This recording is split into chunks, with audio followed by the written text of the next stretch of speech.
കൂടുതൽ വാർത്തകളും വീഡിയോകളും കാണാൻ ഈ ചാനൽ സബ്സ്ക്രൈബ് ചെയ്യുക. കൂടെ ബെൽ ബട്ടൺ അമർത്തുക.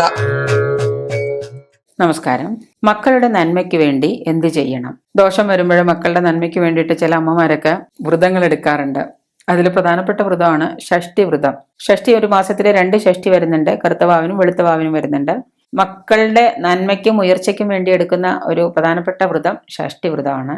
അത് ഒരു മാസത്തിലെ 2 ഷഷ്ടി ഉള്ളതില് ഉദയാൽപരം 6 നാഴികയുള്ളപ്പോൾ വരുന്ന വെളുത്ത ഷഷ്ടിയാണ് നമ്മൾ എടുക്കേണ്ടത്. ഉദയാൽപരം 6 നാഴികയാണെങ്കിൽ അതിനെ നമുക്ക് വെളുത്ത ഭാഗത്തെ ഷഷ്ടിയായിട്ട് എടുക്കാം.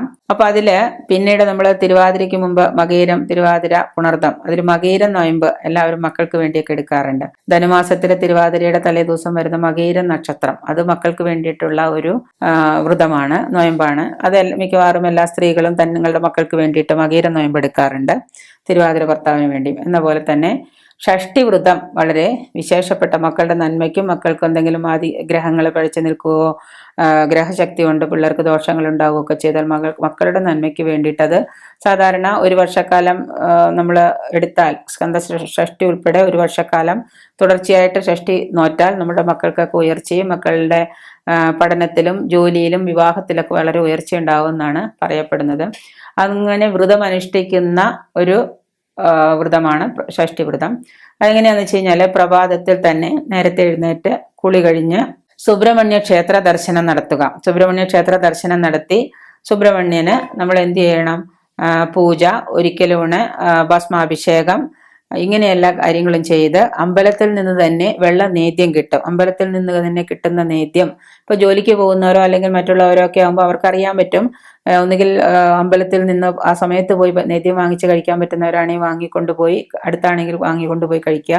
അല്ലെങ്കിൽ എന്ത് ചെയ്യാം, വീട്ടിൽ തന്നെ നമുക്ക് ഷഷ്ടി വ്രതം നോൽക്കുന്നവർക്ക് രാവിലെ സുബ്രഹ്മണ്യനെ തൊഴുതതിന് ശേഷം വീട്ടിൽ തന്നെ നമ്മൾ വെള്ള നേദ്യം, ഉണക്കലരി വെച്ച നേദ്യം വീട്ടിൽ തന്നെ ഭക്ഷണമായി വെച്ചിട്ട് ശുദ്ധമായ രീതിയിൽ അത് പാചകം ചെയ്ത് അതിൽ നമ്മൾ വെള്ളം തളിച്ച് അത് ഭക്ഷണമായിട്ട് കൊണ്ടുപോയി മറ്റുള്ള അശുദ്ധികളൊന്നും ഇല്ലാതെ നമ്മൾ ജോലിക്ക് പോകുന്ന സ്ഥലത്തിരുന്ന് ആ നേദ്യം അത് ഭഗവാന്റെ നേദ്യമായിട്ട് കരുതി പ്രാർത്ഥിച്ചുകൊണ്ട്, നമുക്ക് സുബ്രഹ്മണ്യന്റെ നേദ്യമായിട്ട് കരുതി പ്രാർത്ഥിച്ചുകൊണ്ട് അത് കഴിക്കാം. കാരണം ജോലിക്ക് പോകുന്നവർക്ക് എല്ലാ ഷഷ്ടിയിലും ചിലപ്പോൾ ലീവ് എടുത്ത് അമ്പലത്തിൽ പോയിരിക്കാൻ സാധിച്ചൊന്നും വരില്ല. അതിനു പകരം ഇങ്ങനെ വേണമെങ്കിൽ നമുക്ക് ചെയ്യാം. അപ്പൊ പ്രധാനമായിട്ട് മക്കളുടെ ഉയർച്ചയ്ക്ക് വേണ്ടി ചെയ്യുന്ന ഒരു വ്രതമാണ് ഷഷ്ടി വ്രതവും മകയിരം നൊയമ്പും. മകയിരം നൊയമ്പ് പൂർണ്ണ ഉപവാസം പറയുന്നില്ല. മകയിരം നൊയമ്പില് നമ്മൾ അരിഭക്ഷണം വർജിച്ചുകൊണ്ട്, അരിഭക്ഷണം വേണ്ട എന്ന് വയ്ക്കുക. അരിഭക്ഷണം കഴിക്കാൻ പാടില്ല. മറിച്ച് എന്തെങ്കിലും പുഴുക്കോ മറ്റു പഴവർഗ്ഗങ്ങളോ അങ്ങനെ എന്തെങ്കിലുമൊക്കെ കഴിച്ചുകൊണ്ട് ഒരു മധ്യമത്തിലുള്ള ഉപവാസമായിട്ടാണ് നമ്മൾ മകയിരം ഇത് നോൽക്കുന്നത്. ഈ ഷഷ്ടി വ്രതത്തില് ഒരു നേരം മാത്രം സുബ്രഹ്മണ്യന്റെ നേദ്യം കഴിച്ച് സുബ്രഹ്മണ്യ പൂജ നടത്തി, സുബ്രഹ്മണ്യന്റെ ലേപനം നടത്തി, അമ്പലത്തിൽ പറ്റുമെങ്കിൽ അമ്പലത്തിൽ പോയിരുന്ന് ഭഗവാന്റെ വചനങ്ങളും കീർത്തനങ്ങളും ഒക്കെ ജപിച്ച് സുബ്രഹ്മണ്യ ഭഗവാനെ പ്രീതിപ്പെടുത്തിക്കൊണ്ട് ഷഷ്ടിവ്രതം നോൽക്കുന്നത് ഒരു വർഷക്കാലം നമ്മൾ നിർബന്ധമായും ഷഷ്ടിവ്രതം നോറ്റാൽ തീർച്ചയായിട്ടും നിങ്ങളുടെ മക്കൾക്ക് ഉണ്ടാകുന്ന ഗ്രഹ ദോഷങ്ങളൊക്കെ അകന്ന് മക്കൾക്ക് ഉയർച്ചയുണ്ടാകുമെന്നാണ് പറയപ്പെടുന്നത്.